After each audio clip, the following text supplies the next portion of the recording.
உட்பட்ட கழிவுநீர் சுத்திகரிப்பு நிலையத்தை ஆய்வு செய்வதற்காக வந்திருக்கிறோம். இந்த பகுதியில் அது இருக்கிறது. அதில் பார்த்தீங்கன்னா தருமபுரி நகராட்சிக்குன்னா கிட்டத்தட்ட 33 வார்டுகள். 33 வார்டில் பார்த்தீங்கன்னா ஒரு 12,000 கிட்ட வீடுகள்னா குடும்பங்களோ இல்லை அந்த பைப்லாம் போகிறது இல்லைங்களா, அந்த 12,000 கனெக்ஷன் சொல்கிறாங்களா அது இருக்குது. 12,000 கனெக்ஷனில் கிட்டத்தட்ட 5,900 கனெக்ஷனுக்கு மட்டும்தான், அதாவது இந்த கழிவுநீர் சுத்திகரிப்பு பைப்பு போடப்பட்டு அந்த வழியா வரக்கூடிய கழிவு நீர் இந்த சுத்திகரிப்பு நிலையத்துல வந்து, அதாவது 19 வார்டில் இருக்கக்கூடிய 5,900 வீடுகள்ல இருக்கக்கூடிய கழிவு நீர் அந்த டிச்சோ கால்வாயோ அது வழியா வந்து இங்க இருக்கிற சுத்திகரிப்பு நிலையத்துக்கு வருது.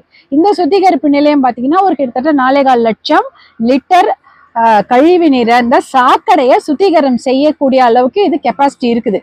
ஆனா இப்ப நம்ம 5,900 வீடுகள் சொல்றோம் இல்லையா, 5,900 வீடுகளோ கனெக்ஷனோ எதுவா இருந்தாலும் அதுல வர 19 வார்டுல இருக்கிறது மட்டும்தான். 19 வார்ட்ஸ்ல இருக்கக்கூடிய இந்த சாக்கடை 5,900 வீடுகள்ல இருந்து வரக்கூடிய இந்த சாக்கடை நீர் இந்த சுத்திகரிப்பு நிலையத்துல வந்து சுத்திகரம் பண்ணி வெளியில போகுது. அதுக்கப்புறம் வெளியில வந்தப்புறம் அதுல குளோரின் நீரின் சேர்த்து அதை சுத்தம் பண்ணி திருப்பி கொண்டு போய் சனத்குமார் நதியில கலக்குறாங்க. இதுதான் இதோட வேலை. அப்படி யோசிச்சு பாருங்க, இருக்கிற 33 வார்டுல 19 வார்டுல இருக்கக்கூடிய வீட்டுல இருக்கக்கூடிய சாக்கடை தண்ணி மட்டும்தான் இங்க ப்ராசஸ் ஆகுது. எது? தர்மபுரி சுத்திகரிப்பு நிலையத்துல. மிச்சம் இருக்கக்கூடிய 14 வார்டு 14 வார்டு இருக்கக்கூடிய 5,500 கனெக்ஷன் வீடுகளோ குடும்பங்களோ பிளாட்டுங்களோ எல்லாமே இருக்குன்னா அந்த தண்ணி எங்க போகுதுன்னா அதுவும் சனத்குமாருக்கு தான் போகுது. சனத்குமார் நதிக்கு போகுது. என்னது? ராமக்கால் ஏரிக்கு போகுது. அதாவது இங்க சுத்திகரம் பண்ண தண்ணிய சனத்குமார்ல போகுது. அதே போல இந்த சுத்திகரிக்கப்படாத மிச்சம் இருக்கிற தண்ணி பாருங்க 14 வார்டுல இருக்கு, அதுவும் திருப்பி இங்கதான் இந்த இதுக்கும் ராமக்கால் ஏரிக்கும் போயிட்டு இருக்கு. அப்பனா நீர்நிலைகளுக்கு சாக்கடை தண்ணி தான் போயிட்டு இருக்கு. சாக்கடை தண்ணியை நல்ல நீர்நிலைகளில் கலப்பது என்பது சட்டப்படி குற்றம்.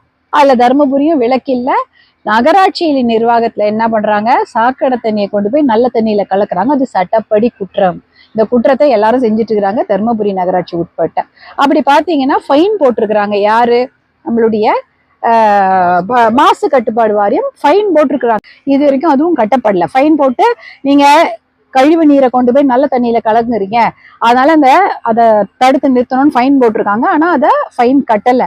அதுக்கு என்ன ஒரு திட்டத்தை கொடுத்துருக்குறாங்கன்னா, இப்போ இதே பகுதியில இன்னொரு சுத்திகரிப்பு நிலையத்தை கட்டுறாங்க.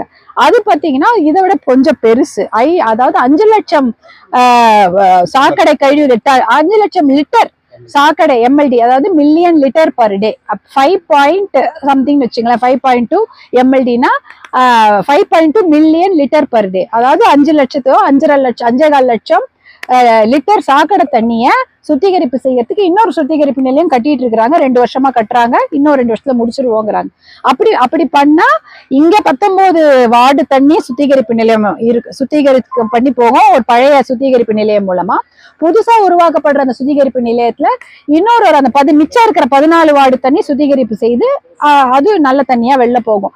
இதுதான் பண்ணணும். அப்போ கிட்டத்தட்ட பாதிக்கு பாதி கழிவு நீர் தான் கலந்து கொண்டிருக்கிறது நம்ம தர்மபுரி மாவட்டத்தில் இருக்கக்கூடிய நல்ல ஏரிகள்ல. இதான் இன்னைக்கு நடந்துட்டு இருக்குது. அதனாலதான் தர்மபுரி மாவட்டத்துல எங்கேயுமே இருக்கிற டவுன்ல எங்க பார்த்தாலும் ஸ்மெல்லு, எங்க பார்த்தாலும் துர்நாற்றம், எங்க பார்த்தாலும் தெருவிலேயே சாக்கடை ஓடுது, கொசு வருது, குழந்தைங்களுக்கு அடிக்கடி உடம்பு முடியாம போகுது, பெரியவங்களுக்கு மூச்சு திணறல் போடுற எத்தனையோ வியாதிகள் வர்றதுக்கு காரணம் சாக்கடை நீர் தருமபுரி மாவட்டத்துல அப்படியேதான் இருக்கு. சுத்திகரம் பண்ணி அனுப்புறது கொஞ்சம், மிச்ச பாதி சுத்திகரம் பண்ணாம தண்ணியில கலக்கிறது தான். இதுல இன்னொரு குறை என்ன சொல்றாங்க பொதுமக்கள் இந்த பகுதியிலனா, இது இந்த சுத்திகரிப்பு நிலையம் இருக்கக்கூடிய இடத்துல சுத்தி ஒரு 10 ஊர் இருக்கு. அங்க விவசாயம் பண்ணிட்டு இருந்தாங்க, பண்ண முடியல. இந்த சுத்திகரிப்பு நிலையம் இருக்கிறதுனால நிறைய துர்நாற்றம். இன்னைக்குதான் வேலை நடக்குது, எல்லா நாளும் அங்க வேலை நடக்கல. சுத்திகரிப்பு நிலையத்துல வந்து தினமே வந்து வேலை நடக்கல அப்படின்னு சொல்றாங்க. அதாவது சுத்திகரிப்பு நிலையத்துடைய வேலை என்ன? தண்ணிய சுழற்சி முறையில சுத்தி அதுல நுண்ணுயிர் பாக்டீரியா கலந்து அதை நல்ல தண்ணியா மாத்தி குளோரின் கலந்து விடணும். ஒரு கிட்டத்தட்ட 3 நாடு அடுக்கு ப்ராசஸ். இந்த ப்ராசஸ் இவங்க பண்றது இல்ல, இன்னைக்குதான் பண்றாங்க, இல்ல யாரா வந்தா பண்றாங்க, மாசத்துல ஒரு வாட்டியோ 2 வாட்டி பண்றாங்கன்றாங்க. நம்ம அதிகாரிகளை கேட்டா அவங்க சொல்றாங்க தொடர்ந்து பண்ண முடியாது, தொடர்ந்து பண்ண முடியாது, நாங்க அப்பப்போ கேப் விட்டு தான் பண்ண முடியும். கேப் விட்டா ஒரு நாளைக்கு ஒரு நாள் கேப் இல்லை. இப்போ இது ஒரு ரெண்டு டேங்க் வச்சிருக்காங்க. ஒரு டேங்க்ல சுத்திகரிப்பு பண்ணா இன்னொரு டேங்க் சும்மா தான் இருக்குது. அந்த டேங்க் பண்ணும்போது ஸ்டாண்ட் பை டேங்க் சும்மா இருக்குது, main tank stand by tank இப்படிதான் சொல்றாங்க. அப்படிதான் நாங்க பண்றோம்ன்றாங்க. இருந்தாலும் இதுல இருக்க மக்கள் பொதுமக்களுடைய குற்றத்தை அவங்க குற்றம் சுமத்துறாங்கன்னா அதுல உண்மை இல்லாமல் இல்ல. இதுல தினம் இங்க வேலை அவ்வளவு அதிகமா நடத்தப்படலன்றத ஊடகத்துல நீங்களும் எங்க கிட்ட சொல்லியிருக்கீங்க. இது அந்த அளவுக்கு தினமே இந்த சுத்திகரிப்பு நிலையத்துல இருந்து சுத்தம் பண்ண தண்ணி போறது இல்ல, மழை காலத்துல அப்படியே திறந்து விட்டுறாங்க. கெட்ட தண்ணி அப்படியே இருட்டோட இருட்டா, வெள்ளத்தோட வெள்ளமா, நல்ல தண்ணியோட நல்ல தண்ணியா, மழை தண்ணியோட மழை தண்ணியா, சாக்கடை தண்ணி தான் கலக்குதுன்றாங்க. அதுக்கு ஒரு மானிட்டரிங் சிஸ்டம் இருக்கான்னு கேட்டா மாசு கட்டுப்பாடு வாரியம் சொல்றாங்க ஒரு மானி வச்சிருக்கோம், அதாவது ஒரு மானிட்டரிங் சிஸ்டம் வச்சிருக்கிறோம், சென்சாரை தண்ணியில போட்டிருக்கோம். அந்த தண்ணீர்ல சென்சார்ல அது சுத்திகரம் பண்ணிடுச்சா, எவ்வளவு பிஹெச் இருக்கு, அதுல எவ்வளவு பாக்டீரியா இருக்கு, எவ்வளவு ஆக்சிஜன் இருக்குன்னு அது எங்களுக்கு சொல்லும். நாங்க அது எங்க இருந்தாலும் பாத்துக்கலாம். அது வேலை செய்து கிட்டத்தட்ட 1 வருடமாக இருக்கு. 2025 பழுதாகிவிட்ட அந்த சென்சார் இது வரைக்கும் ரிப்பேர் பண்ணப்படல. அப்ப அதுக்கு ரிப்பேர் ஏன் பண்ணல அப்படின்னு கேட்டா அதற்காக கூடிய செலவு 37 லட்சம் என்று அதிகாரிகள் சொல்றாங்க. அந்த 37 லட்சத்தை அரசாங்கம் கொடுத்தா நாங்க ரிப்பேர் பண்ணிடுவோம். பண்ணிட்டா நீங்க அந்த மானி வச்சு அது மானிட்டர் பண்ணிடும். பண்ணி பொல்யூஷன் கண்ட்ரோல் போர்டு மாசு கட்டுப்பாடு வாரியத்துக்கு சொல்லியிருக்கோம். ஆனா அது இப்ப இல்ல அப்படின்றாங்க. இப்படி பாத்தீங்கன்னா சுத்தி சுத்தி சுத்தி சுத்தி சுத்தி இதனால அது, அதனால இது, இதனால அது, அதனால கடைசியில பாத்தீங்கன்னா அது ஒரு பெரிய விஷய சைக்கிள் மாதிரி. அப்ப யாருமே குப்பையை போடாதீங்க, இல்ல சாக்கடையே கலக்காதீங்க. எப்படி பண்ண முடியும்? மக்கள் இருக்கிறாங்க, இவ்வளவு எத்தனை லட்சம் மக்கள் இங்க இருப்பாங்க தர்மபுரி இல்ல பாத்தீங்கன்னா. இப்ப டவுன்ல மட்டும் அவ்வளவு பேர் இருக்காங்க. அவங்கள பேர் போடக்கூடிய அந்த கழிவுகளோ சாக்கடை எங்க போகும்? கூட சுத்திகரிப்பு நிலையத்துல இருந்து வெளியிடப்படுற தண்ணியில பாத்தீங்கன்னா நல்ல தண்ணியா கிளீன் பண்ணி விடுறாங்க பாருங்க. அந்த ஸ்லட்ஜ் இங்கதான் இருக்குது, அதாவது அந்த சகதி இங்கதான் இருக்கு. அதை உரமா உபயோகப்படுத்திக்கிறாங்க. சில சமயம் அதுல இருந்து வர கெட்ட தண்ணியை சேர்த்து இதுல விட்டுறாங்க. இங்க சுத்திகரிப்பு நிலையத்துல இருந்தே கெட்ட தண்ணியும் போகுது. இது எங்க போகுதுன்னா அதுவும் போகுது. அப்ப ஒரு பெரிய பானையில நல்ல தண்ணி வச்சுட்டு அதுல ஒரு துளி விஷம் போடுற மாதிரிதான் எல்லாமே விஷமாயிடும். இது ஒரு மிகப்பெரிய என்ன சொல்றது, இது ஒரு ஒரு ஒரு ரொம்ப வருத்தம் அளிக்கக்கூடிய துரதிருஷ்டமான ஒரு விஷயம்தான். எல்லாத்துக்கும் காசு போயிருக்குது, எல்லாத்துக்கும் வேலை நடக்குது, ஆனாலும் தீர்வு கிடைக்கல. அப்ப இதுக்கு என்ன தீர்வு அப்படின்னா உக்காந்து இதுக்கு ஒரு நல்ல தீர்வுனா முதல்ல இந்த நிலையத்துல தினம் வேலை நடக்கணும். அதை யாராவது மானிட்டர் பண்ணணும்.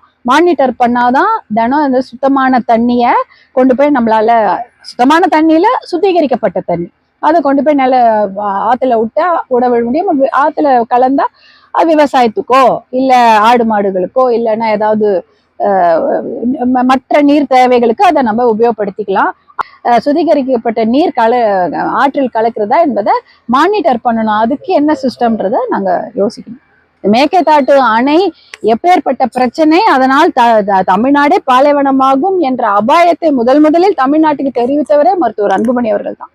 இல்லைன்னா அதை பத்தி யாரும் பேசியிருக்கு போல, அது தீர்மானமா ஏதோ சட்டமன்றத்துல ஏற்றிட்டாங்கன்னு எல்லாரும் சும்மா இருந்திருப்பாங்க. ஆனா மேகதாட்டு என்பது மிகப்பெரிய பிரச்சனை, நமக்கு சாப்பாட்டுக்கும் குடித நீருக்கும் மிகப்பெரிய பிரச்சனை ஏற்பட போகிறது என்ற விஷயத்தை முதலில் தமிழ்நாட்டுக்கு தெரிவித்தவர் மருத்துவர் அன்புமணி அவர்கள் தான்.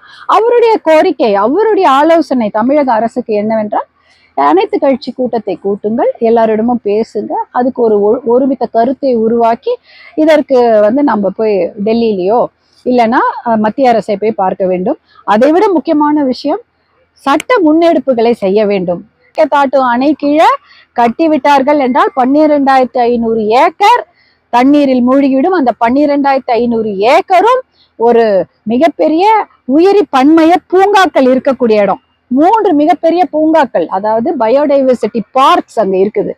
புலிகள் காப்பகம் இருக்கிறது, காவேரி வைல்ட் லைஃப் சாங்சுரி அங்க இருக்கிறது.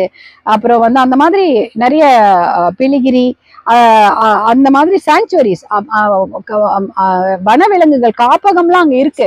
அந்த 3 காப்பகங்களும் 3 உயிரி பன்மைய பூங்காக்களும் 12,500 ஏக்கரில் தண்ணீரில் மூழ்கிவிடும் என்ற விஷயத்த நம்ம வெளியில எடுத்து சொல்லி அதுக்கான சட்ட முன்னெடுப்புகளை கேஸை ஃபைல் பண்ணணும். அதே போல மேகதாடு கட்டினா எங்க தண்ணி வராது.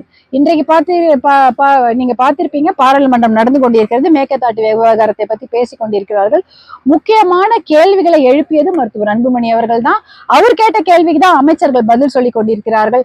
மேகதாட்டு அணை கட்டப்பட வேண்டும் என்றால் தமிழ்நாட்டிடம், அதாவது கடைமடை மாநிலத்திடம் அனுமதி வாங்க வேண்டுமா வேண்டாமா அப்படின்னு ஒரு கேள்வி கேட்டிருக்கிறாரு.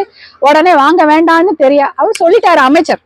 கடைமடை மாநிலத்தின் அனுமதி தேவையில்லை அப்படின்ற விவாதத்தை 2 நாள் முன்னாடி சொல்றாரு. ஆனா இப்ப இல்ல அப்படி இல்ல அப்படின்னு சொல்றாங்க.